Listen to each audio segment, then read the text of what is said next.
Hello, Soul Fam. How are you today? I hope that you guys are all doing well. I hope you can hear me. Can hear me okay? Good. Okay, so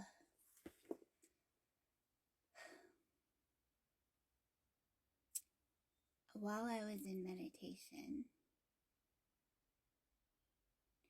I realized the importance of these transitions that are happening in your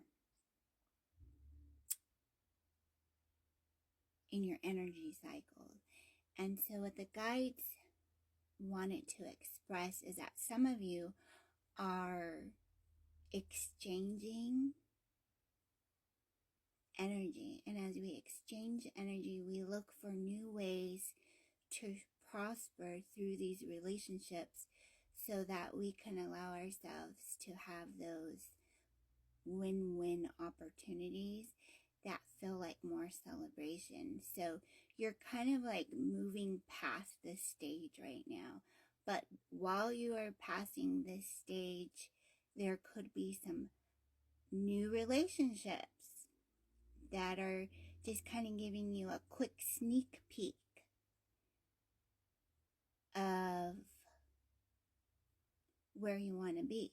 And so in these relationships, I think it's time to just kind of have an open ear about it. Just have an open ear. Listen, just be mindful. Still focus the energy on yourself. Allowing yourself to just be in utter awe of the news that you're receiving. Okay, so this is what that celestial energy feels like when it's coming through. I also felt like divine partnerships are showing up for you so much. There's a lot of divine partnerships, and you're softly engaging in these conversations, and it fills your heart and makes your heart so warm and beautiful. And it's like you realize as you awaken to these new opportunities, you have the guidance, you have the spiritual guidance, and you feel more connected, and you feel more in harmony. Not only do you feel more in harmony, but you realize that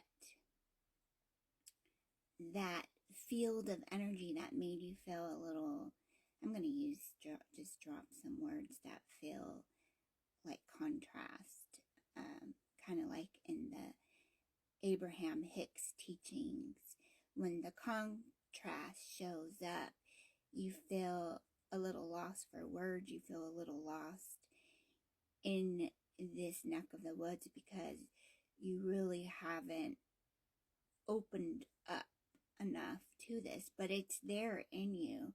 So I feel like you're going to be speaking more of your truth. So as you continue to spend time in the Archangel retreats, call into Archangel Gabriel.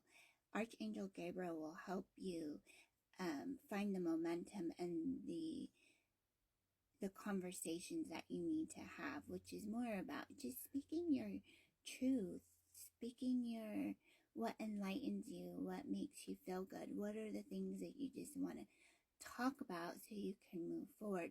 So you may feel like you're disagreeing with some of the conversations you're having, but at the same time, you're just there to pick out what source is showing you, pick out what God wants you to see through these relationships as you harmonize with one another, and just give thanks and appreciation. So I'm bringing out the Moonology Diary 2023.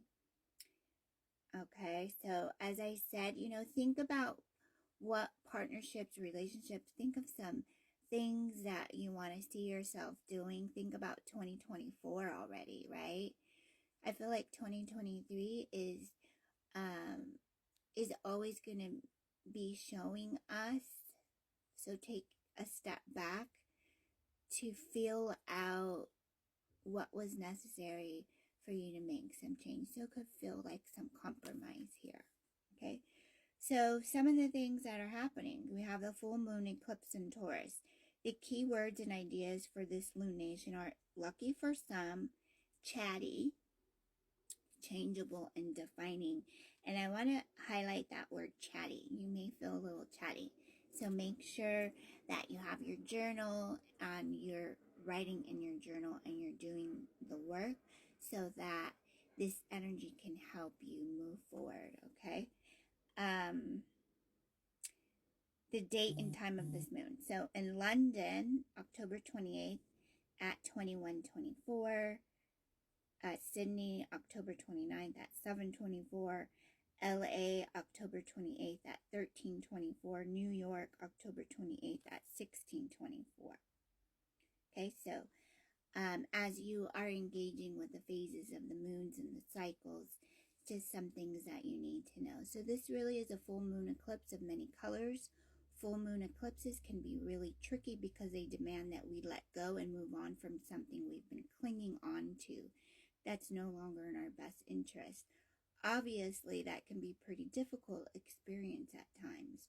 This full moon eclipse is taking place near communication planet Mercury and the lucky planet Jupiter. And what I want to bring to that is Mercury is allowing you to feel that, well, you have that connection, right? You have that connection. You have those conversations. You're communicating to the more of what it is that you want to say. So just say it. And the lucky planet Jupiter is reminding you also have something that you may want to learn and study about, okay? So on the one hand, there's a big risk that we're going to get very emotional and say far too much. On the other hand, it could be that the eclipse helps us to detox a particular situation that becomes very murky. Perhaps we have a change of perspective, are finally able to have a conversation that frees us from a situation that's been dragging us down. If you're going through a rough time, please take heart. Although eclipse seasons can be very difficult if they hit you hard or if a lot of change is needed in your life, everything that happens at this time of an eclipse nearly always works out for the very best. The eclipse is taking place in the sign of Taurus and communing with lucky Jupiter, as mentioned above. Pay extra attention to how to work with this moon section on the following page, because it could well be that this eclipse ignites the luck for you in whichever part of your chart is being activated by this moon. So you want to look at your rising moon. Okay, what's your moon sign? And with always just have a chat about gratitude. With Jupiter being activated by this eclipse, it's very good time to take a moment to think about what you're grateful for. Use the space below to list 3 people, places, or things. So put this in your journal. What are you grateful for? How to work with this moon. To discover where the energy of this full moon is for you, find your star rising sign and see which house is involved, and then read a quick guide to the houses. Okay, so full moon, forgiveness, ask questions. I forgive and I release. So you can write this down. I forgive and I release. Where in my life do I need to let go and move on? Why have I been clinging on? What will letting go do for me? Okay? And this is where you just want to pay particular attention to your emotions. What are you broadcasting? What are you feeling? So recognizing that before the words actually come out. And this is where you might want to spend some time alone. You may want to take some snacks with you, go to a park, sit down, rest, and just kind of chat with your guides about this. So affirmation of the week, I'm willing to let go. And that's by Louise Hay. So you can also Google or go on YouTube and look for there's a beautiful Louise Hay, beautiful